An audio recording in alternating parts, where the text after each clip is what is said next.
Jujur tuh aku takut tau lagu cinta, karena kan aku gak banyak lagu cinta kan. Terus tiba-tiba ada full album tentang cinta gitu. Aku harus melihat Gita dalam dua hal. Apapun karya yang kamu keluarkan, kamu harus bertanggung jawab gimana cara promosinya. Paling kalau mirip-mirip kayak mukanya mirip si ini gitu, ya udah. Mirip siapa kamu? Jirayut kan kurang ajar gak? Tapi gak apa-apa juga sih kayak Jirayut, I love you. Hai singers, ketemu lagi dengan saya Indra Aziz di Vokal Plus Bebaskan Suaramu. Hari ini kita kedatangan It Gita. It Gita. Happy banget. Happy banget ya Gita. Welcome Git, senang banget ada kamu di sini. Aku juga senang sekali.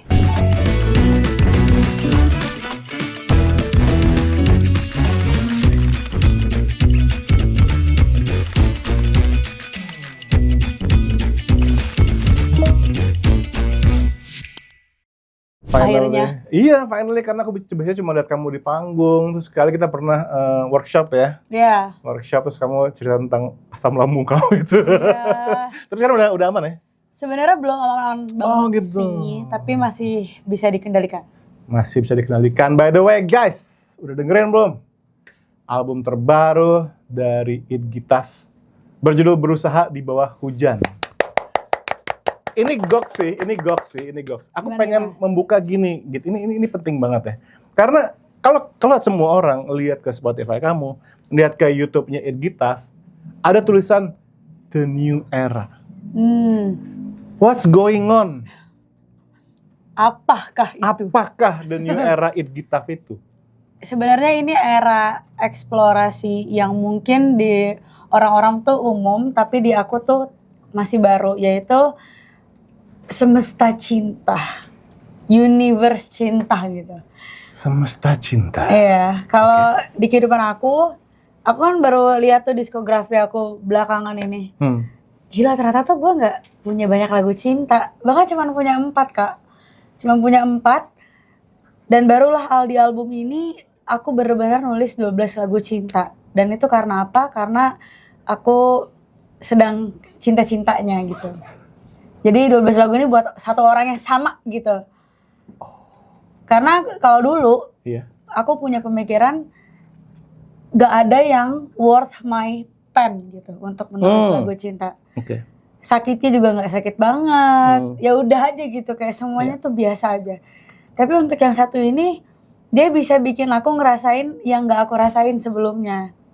Tentang cinta. Dan kenapa berusaha di bawah hujan? Karena cerita cintanya tuh masih ongoing. Kita masih posisi fighting gitu. Oke, sebentar gitu. Ini aku perlu meng-unpack nih. Ya. Karena aku yakin kayaknya makna kata cinta di sini nih something yang deeper buat kamu nih. Betul. Boleh nggak dijelasin? Maksudnya gimana nih? Karena bersama orang ini aku mulai melihat cinta itu ternyata nggak semenyakitkan dan nggak sesusah itu. Saat bersama orang yang tepat, kita nggak tahu mungkin ke depannya gimana, tapi itu terasa tepat gitu.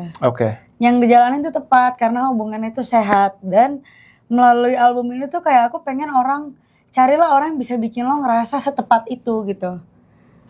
Kalau orang itu worth fighting for, tandanya memang hubungannya tuh sesehat itu. Tapi kalau ternyata hubungannya menyakitkan, hubungannya terasa sulit, kok terasa berat banget perjalanannya, berarti itu orang yang gak pantas lo perjuangkan. Seharusnya seperti itu. Oh wow. Siapa sosok yang bisa menggerakkan It Gita ini? Pasangan aku yang sekarang. Sebenarnya kita udah jalan beberapa tahun, bertahun-tahun. Walaupun kita juga ada challenge-nya gitu. Ini bukan hubungan yang umum juga. Tapi kayak aku ngerasa tepat aja ngejalanin sama orang ini. Dan ya contohnya seperti lagu Sedih Aku Sebelum Hujan gitu. Karena aku gak bisa nulis lagu cinta pada awalnya, aku kayak mikir, gimana cara gue nulis lagu cinta tanpa gue harus ngomongin cinta aja gitu. Akhirnya aku menggunakan hujan, analogi hujan, terus kok kerasa lebih luas daripada sebatas hanya cinta aja.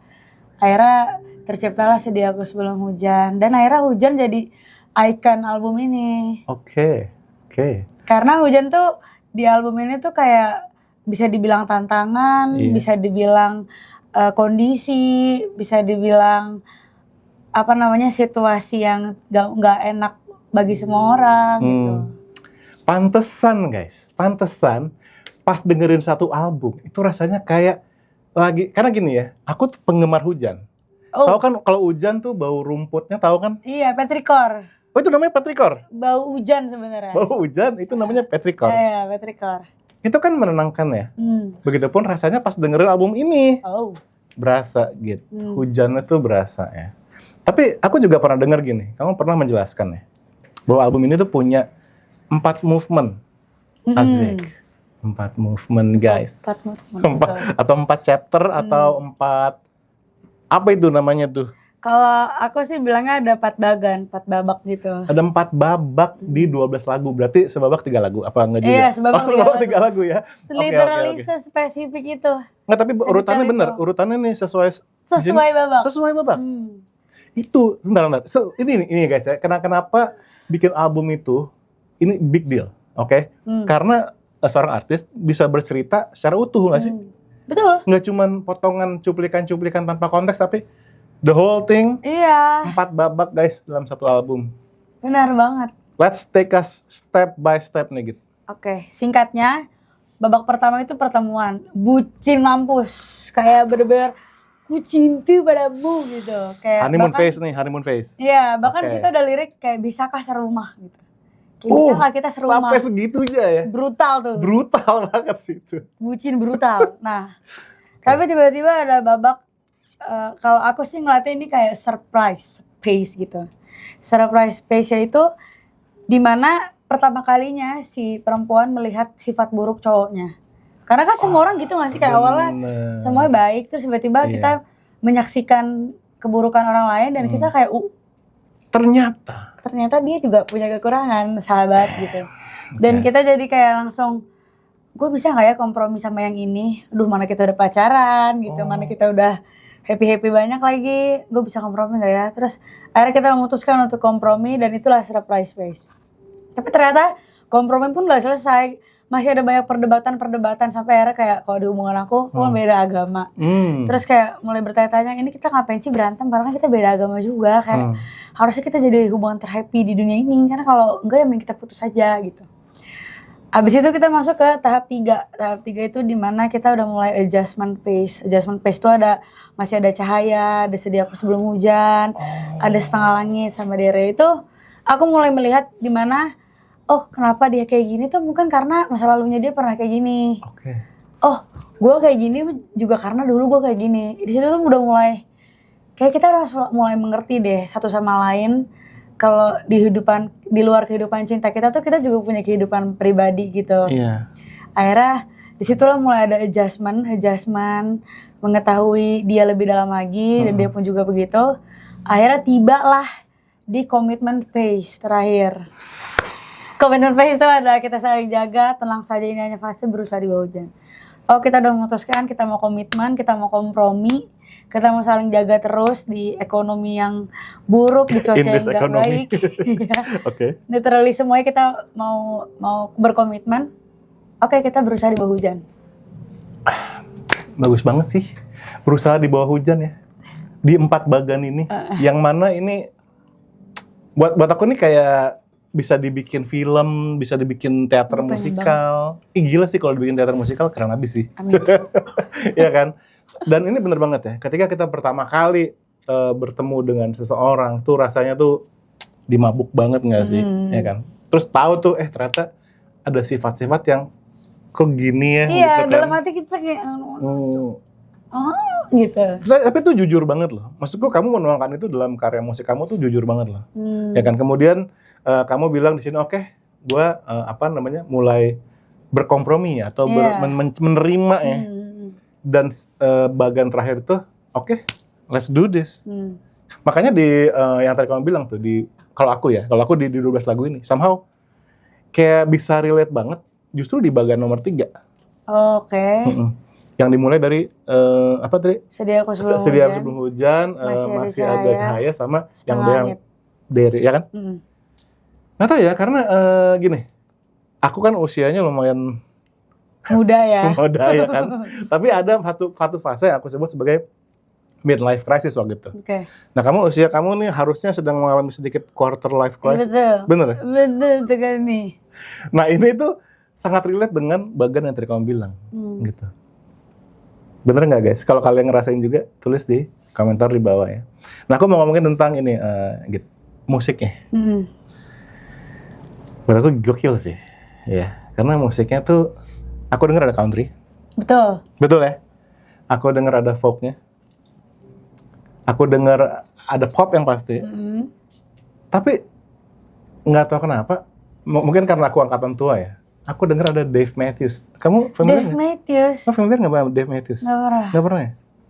Abang itu apa? Penyanyi apa? Dave Matthews tuh, aduh gimana? Dia tuh rock, folk, ada country juga, ada saksofonnya. Oh. I think kayak lucu sih kalau kamu, nanti aku perkenalkan kamu sama Dave Matthews ya. Kalau kalian tahu Dave Matthews, tulis di komentar di bawah. Kalau menurut kalian, musiknya, albumnya Berusaha di Bawah Hujan ini seperti apa?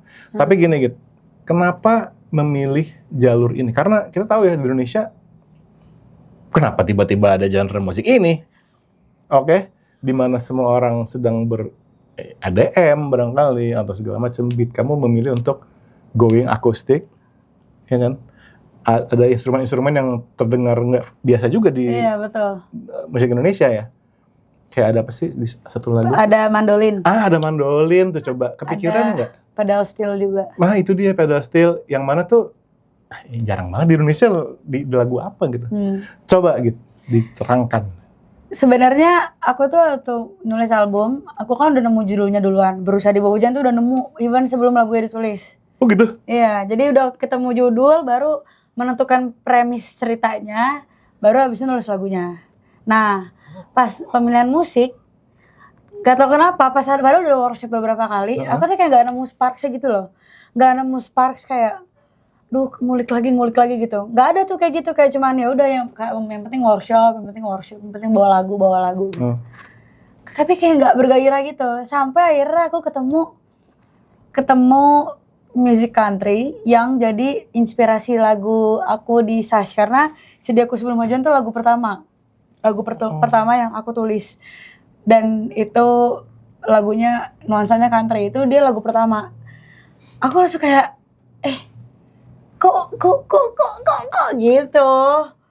Dan akhirnya kayak gue mau coba deh, walaupun nyanyinya tetap pop, tetap gitar gitu, tetap kayak udah aja. Tapi musiknya gitu yang segar, yang nuansanya tuh nuansa yang mungkin nggak banyak didengerin gitu. Tapi tetap ada sentuhan popnya yang kita kan tahu industri ini apa banyak mayoritasnya gitu. Akhirnya kok jadi semangat nih, nguliknya jadi semangat, dengerin referensi juga, nyari-nyarinya juga semangat. Terjadilah. Jadi kick off-nya di lagu Aku Sebelum Hujan. Tapi yang menarik di sini adalah kamu bilang kamu kepikiran judul albumnya sebelum semuanya lagu itu ada. Iya, betul. Berarti kan pola pikir, jadi gini, kalau aku lihat ya, banyak kan artis sekarang itu single mereka nggak mikirin alur cerita. Oh iya, baru banyak. ntar diamprokin disatuin jadiin album gitu. Kalau kamu enggak ya? Enggak. Mikir judul albumnya dulu, kemudian berangkat dah tuh alur ceritanya si tempat bagan tadi, dan kick off-nya ya seperti kita tahu salah satu lagu terbesar dari album ini adalah Sediaku Sebelum Hujan gitu loh. Dan itu yang bikin kamu semangat. Iya, karena kalau yang tadi kakak ngomongin soal nemuin judul, itu tuh memang udah misi aku gitu loh. Aku nggak merasa attach sama album yang kayak jadi es campur gitu. Bukan berarti aku nggak senang sama album orang yang memilih jalan itu, tapi kalau aku jadi penulis aku nggak mau kayak gitu. Karena menurut aku itu ya jadi gado-gado aja di situ. Nggak jadi apa-apa gitu. Itu nggak menyuarakan apa-apa, walaupun numbersnya lebih gede, I don't care. Tapi secara cerita itu nggak terkesan intimate gitu. Jadi aku terfokus ke ya udah punya judul, karena aku lagi memikirkan, ada tuh aku kayak seminggu di luar kota, apa ya kata-kata yang merepresentasikan cerita hidup gue, yaitu hubungan gue. Oh, berusaha di bawah hujan, tinggallah kita susun bagan-bagannya. Nah kayak gitu tuh nggak butuh cerita doang, tapi butuh referensi musik yang gitu menurut aku. Karena aku belajar dari musisi-musisi yang aku suka kayak Kak Baskara aku suka, Kak Tulus. Itu tuh mereka tuh kumpulin referensinya tuh luas gitu loh. Kumpulin referensi. Dan spesifik. Jadi nggak yang banyak tapi ini kemana ya? Kok beda-beda ya? Kok nggak tahu arahnya kemana? Tapi kayak mungkin 2 atau 3 tapi spesifik gitu. Jadi arahan ke produser tuh juga jelas sama apa yang mereka mau. Itu aku kayak, oh iya ya buat apa aku nyari sebanyak-banyaknya gitu. Mendengarkan memang sebanyak-banyaknya tapi when it comes to reference udah pilih yang soundnya paling mendekati gitu. Itu pentingnya kita punya konsep sebagai musisi. Iya nggak sih? Iya, punya konsep, punya arahan. Kayak kita mau ngelukis nggak main taruh jepret-jepretin cat aja. Tapi kamu dari awal udah tahu kayak, oh ini arahnya mau ke sini.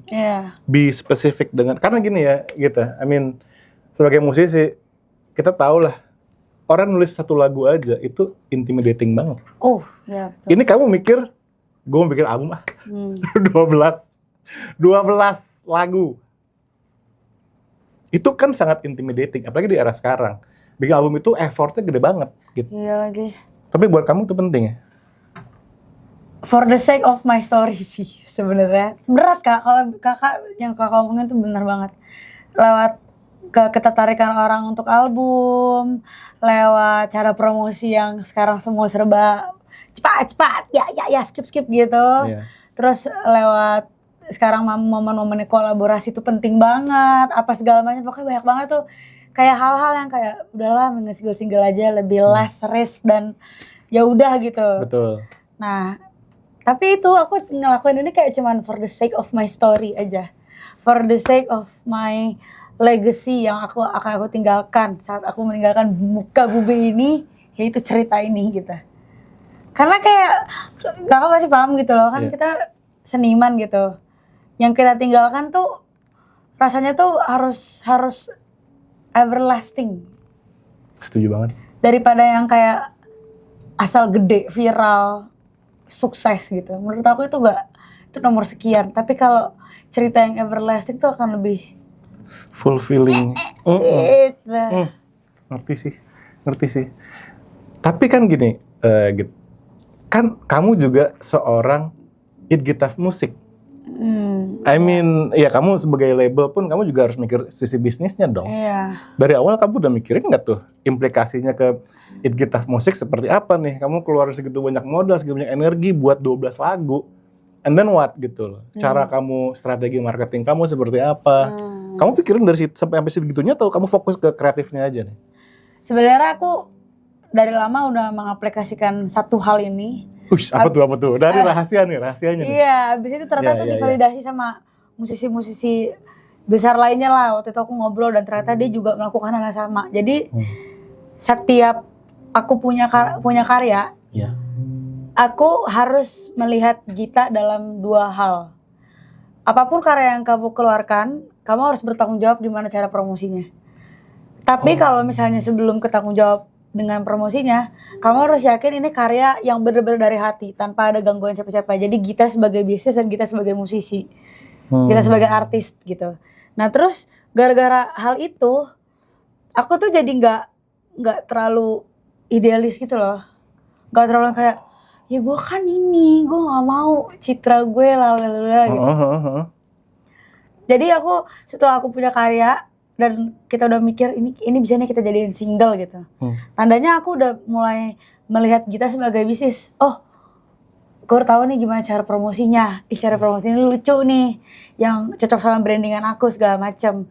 Karena nggak menutup mata kalau aku tuh bukan musisi yang sekali keluarin karya langsung gede gitu.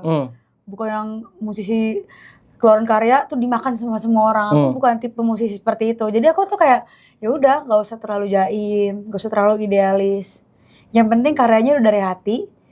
Tinggal cara mikir apa cara promosi yang paling cocok di hati aku gitu. Cara promosinya pun harus cocok di hati kamu. Iya, nggak usah yang kayak gue terpaksa kayak gini, gue terpaksa kayak gitu. Menurut aku ya dicari titik tengahnya, lu di mana lu nggak ngerasa itu terpaksa. Dan lo harus bertanggung jawab karena itu karya lo juga yang tulis dan lo yang milih gitu. Ini aku senang sekali ya. Jadi kalimatnya adalah kreatif yang bertanggung jawab. Oh iya. Iya gak sih?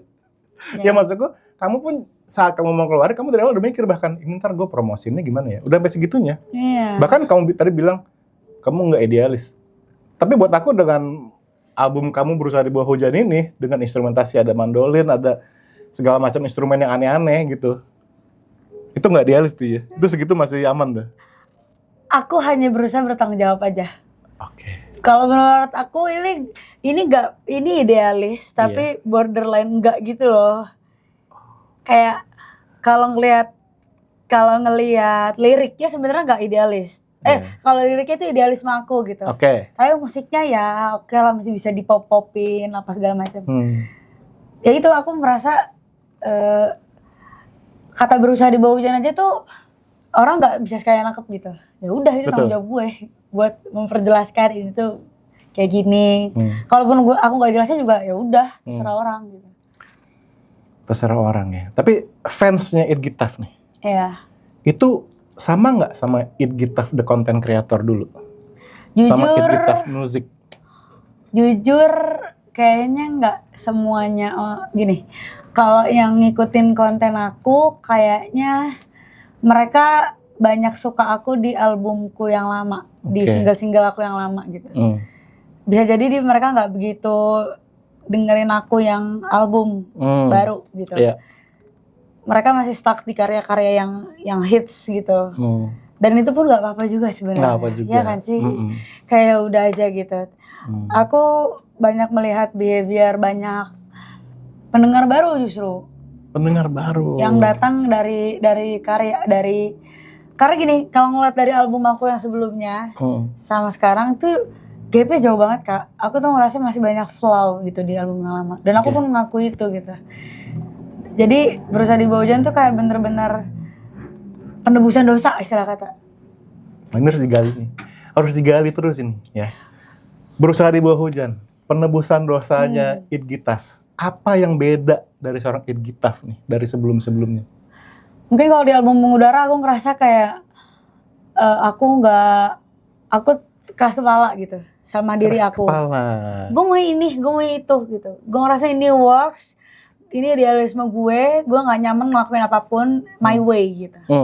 Pokoknya banyak banget hal yang kayak ini jalan gue, udah amat bye lo semua gitu. Jadi prosesnya aja pun sejujurnya berat. Karena aku nggak terbuka sama banyak hal gitu. Aku cenderung menutup diri dan kayak ya itu ngerasa ini adalah proses yang intimidating. Jadi lo jangan bikin gue makin terasa terkungkung gitu. Oke. Gitu tuh. Karena itu album pertama aku juga kan. Jadi banyak banget perasaan-perasaan. Ada juga nyakitin orang juga ada. Perasaan-perasaan yang aku ngerasa nggak puas sama hasilnya juga ada gitu.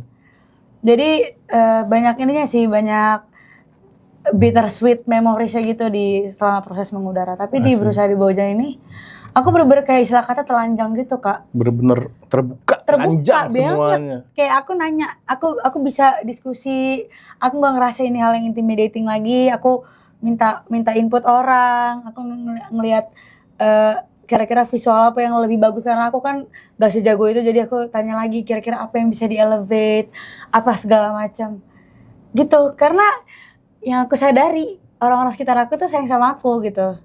Jadi kenapa aku nggak dengerin mereka yang sayang sama aku, karena mereka ring satu gitu. Jadi aku pastikan ini lagu yang ring satu aku aja pengen dengerin gitu. Oh gitu ya, itu menjadi radar kamu kurang lebih gitu ya? Iya. Tanggapan fans gimana gitu di album ini? Ini kan baru banget nih pas ulang tahun nih. 15 Mei. Ulang tahun, happy birthday dong. Terima kasih. Ke 25. Quarter life crisis. Ya, oke. Tanggapan fans terhadap ini rilis album baru banget, iya kan? 12 lagu. So far gimana? Kemarin ada ini juga ya, showcase listening session. Iya, itu dia, listening session di Salihara. Betul. Gimana tanggapan waktu itu? Jujur tuh aku takut tau lagu cinta, karena kan aku gak banyak lagu cinta kan. Terus tiba-tiba ada full album tentang cinta gitu. Terus takut gitu dengan respon mereka karena kan banyak yang dengerin aku tuh lebih banyak tentang kehidupan gitu. Karena di kehidupan mereka. Terus pas aku rilis album ini ternyata mereka tuh justru malah jadi penasaran. Justru malah penasaran. Penasaran sama, selain penasaran sama orangnya, penasaran sama emang Gita tuh kalau mencintai itu kayak apa sih? Terus mereka jadi kayak lucu sendiri, bucin banget, atau ini perasaannya jujur banget, atau ya relate, atau ya sebatas kayak ngerasa ini tuh sisi aku yang lebih vulnerable aja. Oh gitu. Iya. Dan karena kamu menunjukkan sisi vulnerable kamu transparan, ada nggak sih fans yang kemudian bilang kayak, Git, makasih banyak ya udah bikin lagu ini, kayak aku merubah hidupku atau bikin aku jadi gimana gitu? Oh itu banyak sih. Banyak. Dan aku selalu grateful banget sama orang-orang yang merasa tertolong sama lagu aku karena itu kayak aneh gitu loh, soalnya aku nggak megang mereka, aku nggak ketemu mereka, aku nggak ke rumah mereka gitu. Tapi kamu menyentuh mereka. Iya, dan itu lewat lagu lagi, kayak kok bisa ya gitu. Ya aku mau jujur aja sih, aku pun tersentuh gitu. Dengan duet kamu sama Baskara. Nggak tahu kenapa ya, aku pas dengerin, pas lihat video klipnya, kok aku tergetar ya, aku kayak ada momennya kayak terharu mau nangis gitu. Iya, beneran. Aku pengen ngomongin lebih dalam sih tentang lagu itu. Boleh. Masih ada cahaya ya. Kamu mau nggak sih kayak dikit deh, kayak boleh. Na. Boleh. Aku tapi nggak tahu chordnya.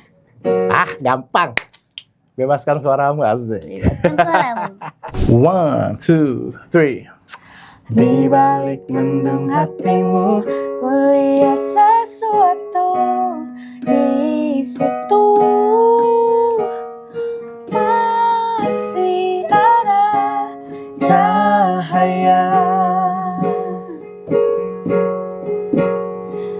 di balik mendung hatimu, kulihat sesuatu di situ.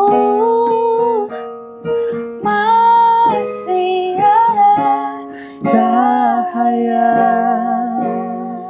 Wow. Guys. Itu melodi buat aku ya, simple tapi kuat banget. Oh. Iya. Chordnya pun simple but very strong. Kayak very strong statement. Termasuk juga video klip. Buat yang belum nonton video klipnya, yang bener aja guys. Yang bener guys. Udah. Nonton video klipnya sekarang bareng Baskara ya. Video klipnya buat aku nggak ada dialog, nggak ada apa, tapi kok dalam ya. Ceritain dong gitu. Kenapa sama Bas? Jadi kalau aku kembali lagi ke urutan lagu nih, itu kan Masih Ada Cahaya, lalu Setengah Langit sama Dere. Itu kenapa mereka disandingkan bareng, karena kalau di Masih Ada Cahaya itu aku kayak ngomong ke pasangan aku dan kayak menenangkan dia atas apa yang terjadi di masa lalunya dia. Jadi itu lagu untuk pasangan aku. Tapi kalau yang Setengah Langit sama Dere itu lagu untuk aku. Aku ngomong ke perempuan. Kalau walaupun keputusan kita itu nggak menyenangkan buat orang lain, tapi bahagia kita di sana. Jadi pilihlah jalan yang menurut lu bahagiakan lu gitu. Nah itu tuh kenapa lagu itu bersampingan, karena itu kayak satu ngobrol sama pasanganku, satu lagi ngobrol sama diriku di masa lalu. Gitu. Nah kembali ke kenapa Kak Baskara, itu tuh kayak aku menggambarkan pasangan aku tuh Kak Baskara gitu. Orang yang lahir dari bola api dan air mata yang dihindari, kayak dia laki-laki yang hidup gak boleh nangis, gak boleh cengeng, gak boleh lemah, dan dia harus menyampingkan perasaannya gitu-gitu. Ya udah, jadi aku kayak merasa suara dan karakter yang paling cocok di lagu ini itu Kak Baskara, pengisi suaranya. Bas ikut terlibat dalam kreatifnya nggak? Jadi aku udah ngirim demo bener-bener demo suara aku doang seperti biasa. Terus aku bilang kalau ada input lirik atau nada silakan banget. Akhirnya dia ngeganti lirik yang bagian verse-nya dia. dengan kalau aku ngambil dari ayat Alkitab. Oke. Nah, dia juga ngambil ayat Alkitab lagi ngebales aku. Oh, tapi sama-sama dari Alkitab. Iya, kebetulan kita kan Katolik. Kalian berdua Katolik. Yes. Oke. Di bagian mana nih? Kalau aku kan tapi terang bercahaya dalam gelap dan Betul. gelap tak dapat menguasai. Maka itu demikianlah sabdanya. Nah, terus kalau yang Kak Baskara, ya sempat aku mengiraku terkutuk dengan enggak. Kalau Kak Baskara tuh tapi terang tak berguna tanpa gelap. Gelap juga tempatnya bekerja. Demikianlah sabdanya. Gitu. Terus ada hujan lagi, referensi hujannya itu mendung. Mendung, oke. Jadi selalu ada semua kehujanan ini. Berarti si mendung ini menjadi semacam cameo di throughout the whole album ya. Tapi gini loh, maksudku, yes, ini kayak kita lihat banyak tema-tema Katolik di dalamnya. Tapi kenapa ini rasanya semua orang di luar Katolik pun akan sangat bisa relate, even me gitu. Aku bisa banget relate. Apalagi lihat video klipnya. Kenapa sih video klipnya gitu sih? Kalau video klipnya itu, kalau ceritanya itu sebenarnya ngambil nuansa keluarga tak cemara aja. Dan laki-laki yang harus tumbuh di environment tak sehat untuk emosionalnya dia. Sebenarnya itu aja intinya. Cuman dibalutkan dengan ironi, yaitu ironinya itu di saat bapaknya udah meninggal lah baru mereka menemukan cahaya. Padahal dia harus kehilangan ayahnya. Karena ayahnya lah yang selama ini nyakitin dia gitu. Itu kan ironi ya. Kayak dia ayah kita, tapi saat ayah kita pergi, justru malah di situ kita malah bahagia. Itu dia, itu sebenarnya masih ada cahaya. Kamu nih jangan-jangan reinkarnasi mungkin. Dari? Gak tahu, karena kamu kok punya semua insight ini gitu loh dari seseorang yang ya usianya relatif muda dibanding aku gitu ya. Tapi kenapa kamu kayak bisa mengerti aku gitu? Karena gini, anakku satu cowok, mungkin seumuran sama yang di video klip kamu. Oh. Itu satu yang bisa bikin aku ngerasa relate. Kedua, aku ada masanya bapakku tuh toxic banget. Oh. Jadi aku juga bisa relate juga. Tapi yang utama adalah ketika kamu bilang di sini masih ada cahaya. Kamu kayak mungkin aku salah, tapi interpretasiku adalah ya kamu tuh terlihat toxic mungkin, keras, segala macam. Tapi di balik itu semua tuh sebenarnya tuh ada cahaya gitu loh. Ada kebaikan, ada sebuah harapan. Tapi ya kalau di sini kan mungkin mereka kayak menyadari ketika bapaknya sudah pergi gitu ya. Tapi actually ini berlaku di banyak hal sih dalam kehidupan. Kalau dari sisi musiknya nih, di sini kan yang aku tahu ya terlibat juga Barsena sebagai vokal director. 12 lagu itu dia semua. 12 lagu Barsena? Ya, vokal directornya. Kebayang nggak ada vokalis It Gitaf, Hindia, Barsena mengulik-ngulik nih dalam satu ruangan. Satu ruangan. Kebayang nggak suasananya kayak apa tuh waktu itu tuh? Setahu aku juga itu pertama kalinya Kak Baskara kerja sama Kak Barsena. Oh iya? Iya, jadi itu lumayan unik juga sih. Unik banget. Soalnya Kak Baskara itu kan kebanyakan cara menyanyi dia itu nggak technically. Ya. Paham gak sih kayak apa maksud aku? Dong. Jadi lebih banyak rasanya kan. Iya. Nah sedangkan kalau Kak Barsena tuh dia mau kita ngomong enggak juga dia teknik banget orangnya. Dan apa yang enak tapi bisa dilakukan gitu, kayak do the impossible gitu kalau dia tuh. Tapi secara teknis tuh benar. Nah itu tuh lumayan kolaborasi yang unik tuh, kayak aku sama Kak Baskara pecah suara. Itu dia. Dan itu harmoninya enak banget, enak, betul. Nah itu semua dari tangan Kak Barsena. Aku hanya diam dan aku tidur. Barsena, kau jenius. Ya emang gila banget sih Kak Barsena. Soalnya gini, kan kalian punya karakter vokal yang berbeda ya. Termasuk juga sama lagunya Dere. Buat aku itu harmonisasi yang nggak asal. Karena gini, ini kita teknis nih. Kan channel vokal, boleh dong ya kan? Silakan. Karakter vokal It Gitaf, karakter vokalnya Baskara gitu. Dan Dere, ya kan? Nggak bisa main suara duaan asal aja, nggak bisa. Bener. Ya nggak sih? Harus ada caranya. Nanti nggak sih? Karena ya susah ini, suara sangat berkarakter nih semuanya. Nggak bisa main dicampurin gitu aja. Mungkin ada yang nyautnya, ya nggak sih? Mungkin ada macam-macam. Makanya kalau kalian belum denger, atau kalau udah dengerin lagi secara detail. Banyak detail tersembunyi. Banyak banget nada-nada yang bahkan aku nggak ngelihat itu sering di lagu Kak Baskara gitu. Dari suara dia dan kalau kalian itu kan jarang banget dia lakuin kan di lagunya dia.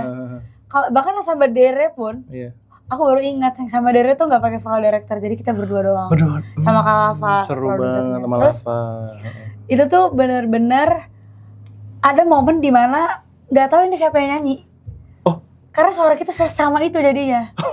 Gitu. Padahal karakter kita strong banget kan, beda banget. Terus saking kita bisa nemuin titik kita ketemunya di mana. Itu tuh kayak kok dari lo ngambil suara yang mana? Bukannya aku yang dua. Loh gitu. Sumpah semirip itu. Iya. Seru banget sih. Lalu kenapa dua orang ini yang berkolaborasi di album Ed Gitaf terbaru ini?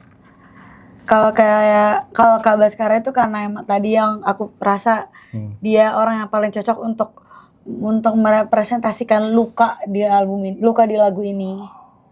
Kan Kak Baskara tuh vulnerable banget ya. Vulnerable tapi juga keras, strong, kuat juga gitu.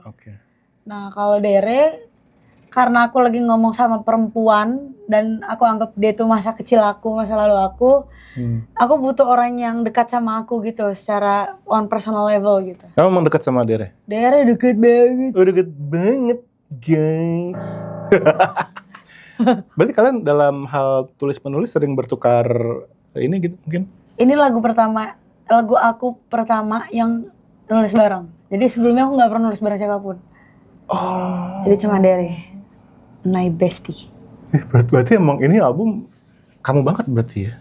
Iya sebenarnya Gita sentris sih. Gita sentris banget ya? Gita sentris lah, aku lah pusat semesta itu. Iya. Wow, 12 lagu dengan di lagu ini juga, sorry, kita masih di lagunya apa namanya? Masih apa tadi judulnya? Apa nih? Masih ada cahaya. Bass main gitar juga gak sih? Enggak. Oh enggak ya? Terus kalau live gimana tuh? Ya udah nyanyi sendiri aja. Kalau aku kayaknya aku pakai backtracknya dia deh. Jadi nyalain sequencer vokalnya dia. Karena kalau aku yang nyanyiin itu tuh rendah banget sebenarnya. Iya. Kalau dengerin dari verse awal aja aku tuh sebenarnya terendah aku. Kenapa aku mau serendah itu? Biar Baskaranya tinggi. Aku nggak mau aku yang tinggi. Soalnya takutnya Kak Baskara jadi rendah. Maunya Kak Baskara yang tinggi. Nanti aku lebih tinggi lagi tapi itu di akhir. Nah, itulah memprioritaskan. Iyalah, harus. Si bintang tamu gitu kurang lebih ya. Keren banget sih. Sekarang video klipnya, kamu turut ini nggak? Aku nulis semua video klip aku sih. Oh gitu? Dari lama. Oh ya? Tunggu deh, entar. Aku pengen backtrack sedikit. Kan aku pertama kali, mungkin nggak pertama kali, tapi aku tuh taunya kamu tuh zaman pandemi tuh kamu ngonten segala macem. Emang kamu punya interest di semua itu ya, video, film? Jujur kalau konten enggak sih, nggak yang gitu banget. Itu semua karena aku pengen nyanyi aja. Intinya pengen nyanyi aja ya. tapi dibalutkan konten.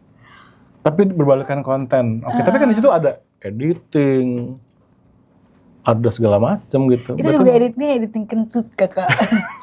Bukan editing yang kayak gitu.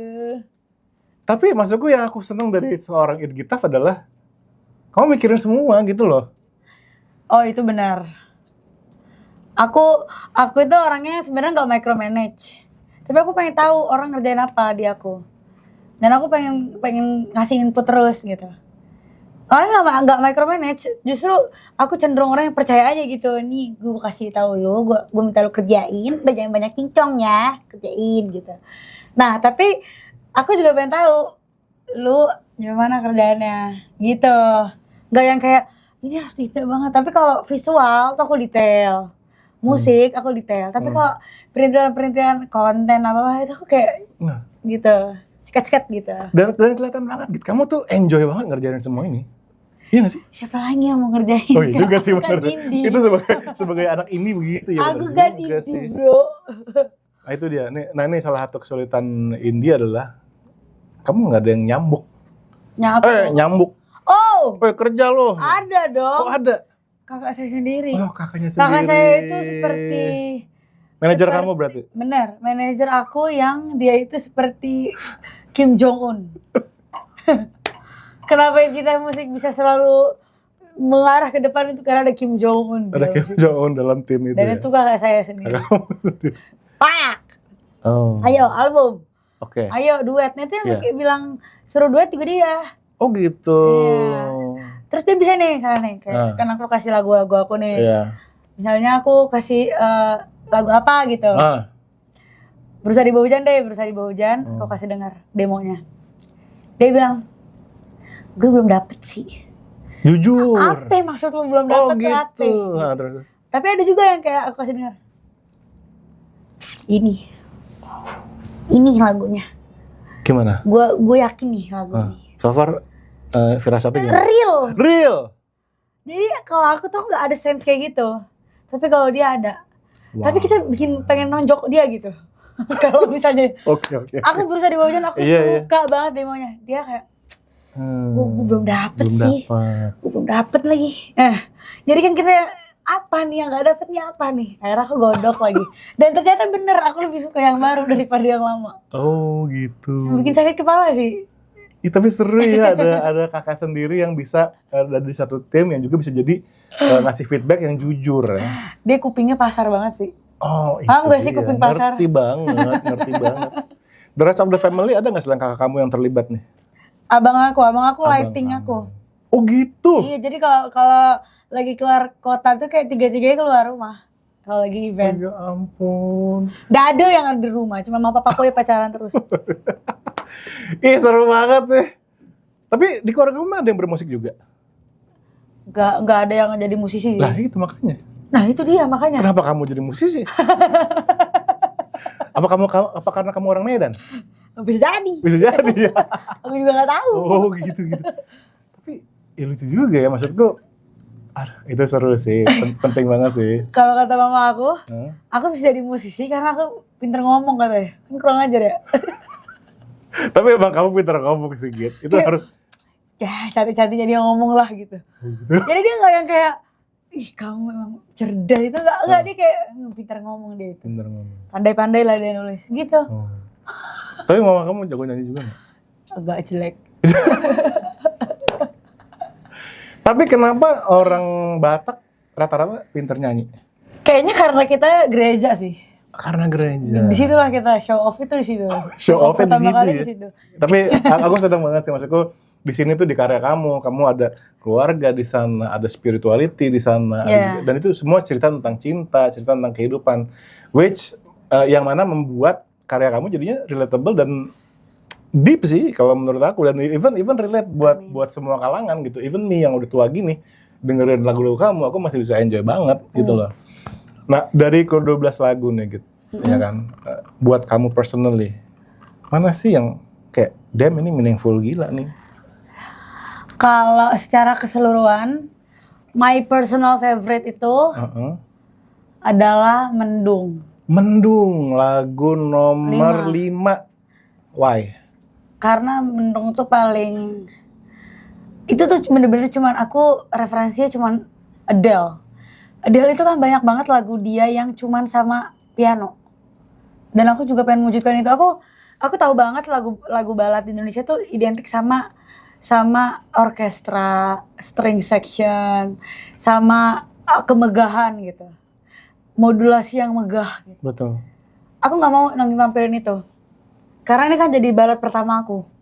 Aku nggak mau kayak mainstream pop pada umumnya. Maaf, siapapun itu. Iya. Jadi aku pengen kayak Adele. Show off teknik oke. Tapi cuman aku dan piano. Oke. Udah itu aja. Itulah Mendung itu ya. Mendung. Ini memang unik sih, dan kamu taruhnya di nomor 5 yang mana agak tengah-tengah juga kan. Berarti ini fase apa nih? Berarti kalau nomor 5 fase sedih itu. Jadi ya tuh sih. ini kan 1, 2, 3 happy, 4, 5, 6 kesedihan ilahi. 7, 8, 9 ya itulah adjustment, 10, 11, 12 happy lagi. Gokil. Nah terus dari album ini nih, what's next for It Gitaf? Nggak tahu. Belum tahu. Oke. Tadi udah di depan udah dipuji-puji ya. Wah penuh planning, ternyata nggak tahu ke depan. Tapi apa yang kamu rasakan nih? Apa tuh? Melihat album ini 12 lagu. Aduh, aku pengen banget album ini menemukan pendengarnya. Istilah kata gitu ya. Ini salah satunya. Iya. Ya kan? Termasuk juga nonton podcast ini. Iya, semoga mendengarkan. Menemukan pendengarnya. Literally kayak benar-benar aku nggak butuh banyak pendengar yang masif kayak wah terbaik di Indonesia, enggak juga. Tapi siapapun yang bener-bener butuh ini dapat album ini di waktu yang tepat.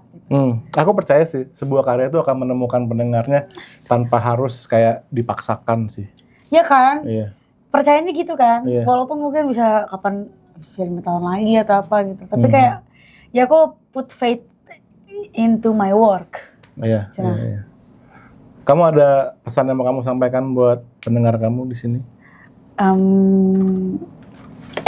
Apa ya? Aku pengen banget konser.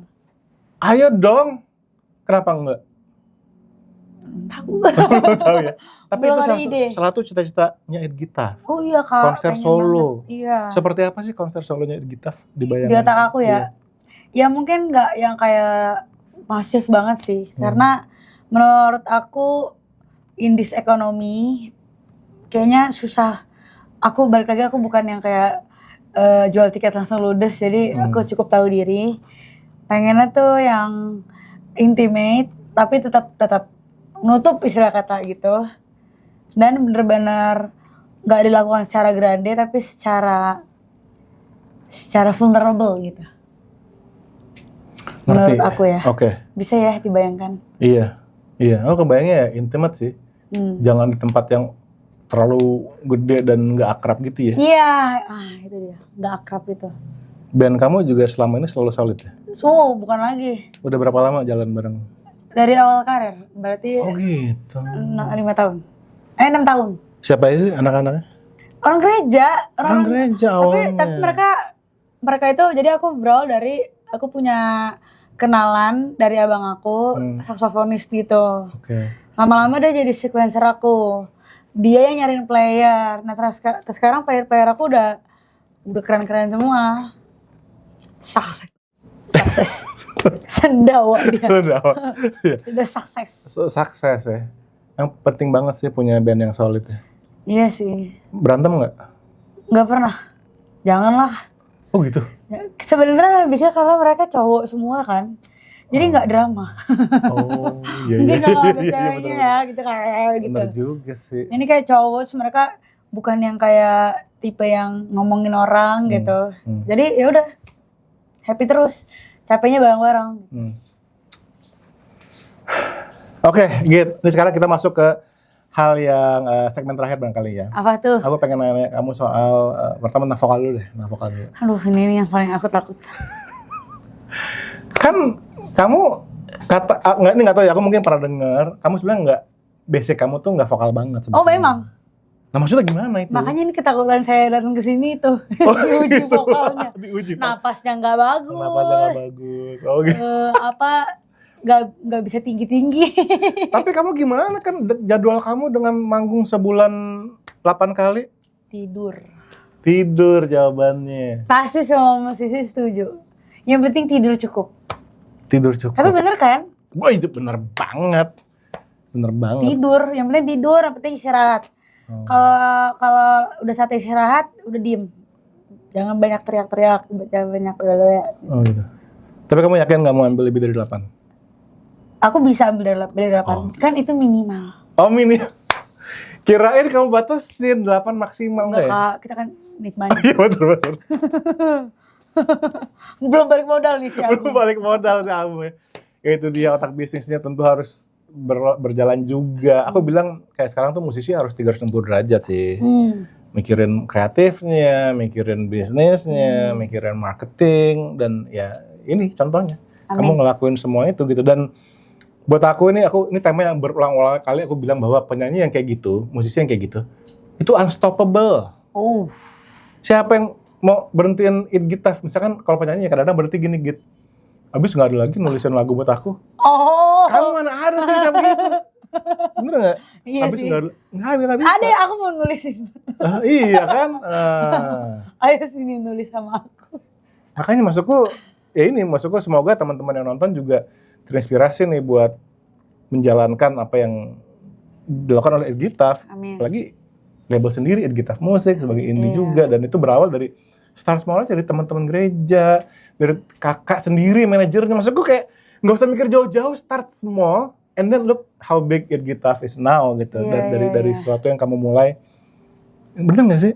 Tapi itu privilege aku sih kalau dapat kakak aku jadi manajer aku, dan dia kan banyak juga ya cerita-cerita kakaknya juga tetap aja ngilang atau apa gitu. Iya. Emang aku beruntungnya di situ. Tapi kalau menurut aku gimana pun kondisinya, kita hanya butuh 1-2 orang yang percaya banget sama karya kita. Pasti kita bisa mengarungi dunia, insya Allah. Iya bener guys. Tapi aku setuju banget sih. Jadi maksudku, ini juga buat teman-teman yang nonton, you can start dengan orang-orang terdekat kalian, 1-2 orang aja yang percaya banget sama karya. Tapi harus percaya banget. Harus percaya banget. Kayak gue dan gak ngerasa harus nyari spotlight juga dari kesuksesan orang lain. Iya. Paham gak sih Kak? Ngerti. Kadang kan ada yang ngartis juga gitu. Iya. Itu sebenarnya yang bahaya. Harus benar-benar mau nyokong dari belakang gitu. Iya. Gitu. Aku pengen tahu deh, kalau tanggapan bokap gimana sih terhadap kamu bermusik-musik ini? Ya udah aja dia mah. Oh dia. Ya udah aja dia. Oh dia. Bagus om. Nah sekarang tadi tentang vokal ya, tidur jawabannya. Iya benar. Sekarang tentang songwriting. Oke. Kamu mulai dari mana sih kalau nulis lagu tuh? Apa dulu, kalimat apa dulu, atau beat dulu kali, atau sound apa dulu gitu? Dari lirik. Baru ke nada. Lirik dulu sebelum ada nadanya? Iya. Oh iya? Selalu gitu. Contoh. Salah satu lagu kamu tuh gimana prosesnya? Contoh ya. Kayak nanti kayak mendung. Aku ketemu yakinnya sudah beda, berdebat pula gitu. Itu dulu? Udah, dari situ aja kita kemana juga ikut aja. Intinya aku itu nulis lagu yang aku bakal gini. Tips songwriting aku adalah ikutin aja yang mana yang kelar. Kalau nggak kelar berarti lu nggak yakin. Ikutin aja mana yang kelar. Iya. Ya itu yang kelar, ya udah itu. Emang ada yang nggak kelar? Ada, nggak jelas aja arahnya kemana. Oh gitu. Tapi belum tentu dirilis ya. Mau kelar juga kan belum tentu dirilis. Pasti ada kurasi lagi. Tapi base, menurut aku songwriting itu harus dengan keyakinan. Ya udah yang mana yang kelar. Belum tentu bagus. Yang penting kelar. Berarti udah tahu nih. Ini ceritanya ini. Ada perasaan ini. Alur ceritanya tuh kayak gini, pesannya tuh ini. Udah. Kalau nggak kelar, nggak jelas tuh lagu berarti. Ya udah itu nanti aja. Berarti memang ada faktor feeling juga. Artinya kayak oke nih lagunya nggak kelar nih karena gue nggak dapat gitu. Ada juga gitu, lepas tuh. Lepas aja, nggak usah dipikir-pikirin. Nanti mungkin 5 tahun lagi udah dirilis, santai aja gitu. Oh iya bener, bisa aja. Ini kita masukin kulkas dulu. Bekuin dulu gitu. Dari 12 lagu ini ada yang kayak gitu nggak? Lagunya nulisnya dari zaman SMA gitu? Enggak sih. Enggak ya, ini lagu-lagu emang spesifik buat album ini berarti? Iya, di era ini. Karena hujan kan, jadi harus spesifik juga. Maksudnya harus, itu dari 1 sampai 12 semuanya ada cuacanya. Hah? Sumpah ada cuacanya. Senyum dari matahari. Senyum dari matahari. Matahari kan sinar kan. Betul. Yuk pulang tuh malam-malam. Nyeritain tentang malam. Mungkin di depan buram. Kalau hujan kan buram. Iya. Rencanamu gagal tapi kita tidak. Ini secara musik itu ya itulah pokoknya bernuansa hujanism. Hujanism ya. Terus mendung judulnya mendung. Cuaca banget. Deras hujan pun reda. Sediaku sebelum hujan masih ada cahaya terang gelap. Betul. Setengah langit itu cuaca. Iya. kita saling jaga juga di cuaca yang Iya. tak selalu baik. Tenang saja indahnya fase, habis gelap terbitlah terang, ada liriknya. Dan ini Saya konklusi berusaha di nih. bawah hujan. Jadi literally cocok logi semua. Laporan cuaca banget ya albumnya ya.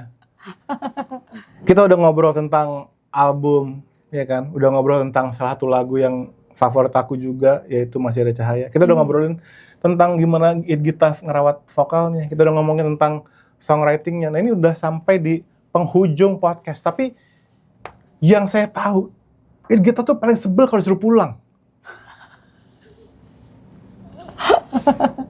Seperti track number 2. Iya, kalau lagi konteks pacaran aku paling malas disuruh pulang. Oh gitu. Emang kenapa ya suruh pulang sebel? Iya, pengen lama-lama. Oh gitu. Aku itu pengen pulang itu cuma kalau aku ngantuk dan aku harus nyetir. Udah gitu doang. Oh. Sisanya aku mau lama-lama. Kalau aku harus nyetir pulang, aku ngantuk. Udah aku pulang aja ya, gitu. Oh. Iya. Kamu sama banget sama anakku deh. Anakku juga paling sebel suruh pulang. Tapi aku malah paling senang suruh pulang. Nanti dia gedenya juga pasti cowok kan? Cowok. Ah, nanti pacarnya jangan pulang dulu. Oh iya, bener. Ayo pulang. Gitu. Iya. Kalau gitu anakku suruh denger lagu, album. Ah, ayo dong please. Ini 12 lagu yang sangat relatable. Idgitaf. Mungkin aku minta terakhir banget.